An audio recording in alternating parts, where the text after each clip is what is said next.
A chuva caía torrencialmente, abafando os ruídos da noite. Eu estava só, encostado na porta da pequena capela abandonada, com a respiração entrecortada e o coração batendo descontrolado. Ao redor, a escuridão parecia ganhar vida própria, sussurrando segredos incompreensíveis. Meus olhos arregalados buscavam uma saída, mas tudo o que via eram sombras que se moviam por vontade própria. Mas para entender como cheguei aqui, precisamos voltar algumas semanas. Eu sempre fui um cara comum, morando em São Paulo, trabalhando como designer gráfico. Quando meu avô faleceu, descobri que ele havia deixado em herança um velho sítio em uma cidadezinha do interior. Decidi visitar o lugar e passar um final de semana. Precisava de uma pausa da rotina, e a ideia de respirar o ar puro do campo parecia perfeita. Ao chegar, a casa era exatamente como eu lembrava, um misto de madeira e concreto, aninhada entre árvores antigas e robustas. O cheiro de terra úmida era predominante, e o canto dos pássaros era um alívio para meus ouvidos acostumados com o barulho da cidade. Na primeira noite, tudo pareceu tranquilo. A brisa noturna soprava suave, acariciando as folhas. Porém, na segunda noite, começaram as coisas estranhas. Acordei no meio da madrugada com um barulho incomum. Eram passos pesados, quase ritmados, no andar de cima da casa. Minha primeira reação foi de negação, acreditando que estava sonhando. Mas o som era real e, ao mesmo tempo, impossível. A casa tinha apenas um andar. Decidi investigar, pegando uma lanterna e subindo as escadas que rangiam sob meus pés. Cada passo era um desafio ao meu próprio bom senso. Ao chegar no final da escadaria, a porta do sótão estava entreaberta, um fio de luz filtrando-se através da fresta. Empurrei a porta devagar, com o coração na garganta. O sótão estava vazio. Somente o cheiro de mofo e velhas lembranças esquecidas permanecia lá.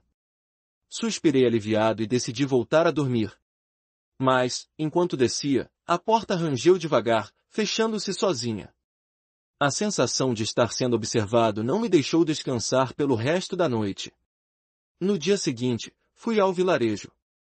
Conversei com alguns moradores sobre o sítio, tentando descobrir se outras pessoas já haviam passado por experiências estranhas ali. Uma senhora idosa, que parecia conhecer bem a história do lugar, mencionou que havia uma antiga lenda sobre uma capela no meio da mata onde alguns dizem que assombrações vagavam à noite. Motivado pela curiosidade, decidi investigar. Carregando uma mochila com suprimentos básicos e minha fiel lanterna, entrei na floresta.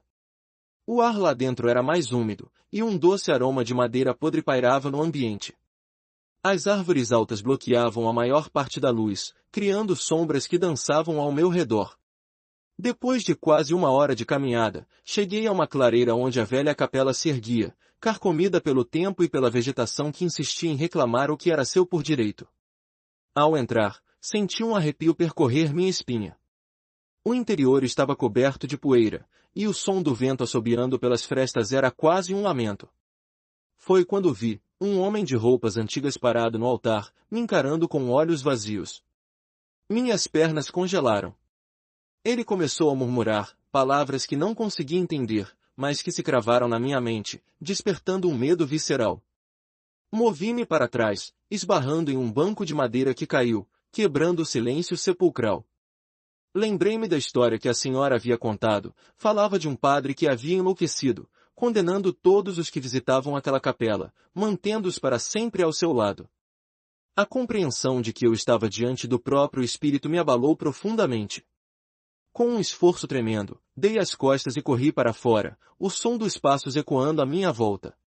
Mas as vozes ainda sussurravam, agora com mais intensidade, como se a própria floresta quisesse engolir-me. Alcançando a saída, tropecei e caí, o chão molhado sujando minhas mãos e roupas. O ar estava pesado, dificultando a respiração. Mas então, em um ato de desespero, e talvez coragem, virei-me para encarar a entidade uma última vez. Gritava agora, não mais palavras suaves, mas uma cacofonia de lamentos. A luz daquela lanterna era minha única defesa contra a escuridão que parecia ansiosa por me reclamar. Senti uma última rajada de vento frio e, então, tudo parou. O silêncio era absoluto, esmagador. Não havia mais nada, exceto minha própria respiração pesada. Voltei ao vilarejo na manhã seguinte, ainda sentindo o peso da experiência. Nunca mais voltei ao sítio ou àquela capela. Mas sei que o que vi era real. Algo permanece naquela floresta, esperando por alguém que tenha coragem ou insensatez para encará-lo. Se essa história te assustou, se inscreva. Toda meia-noite, uma nova história. Que pesadelos piores podem estar aguardando por você?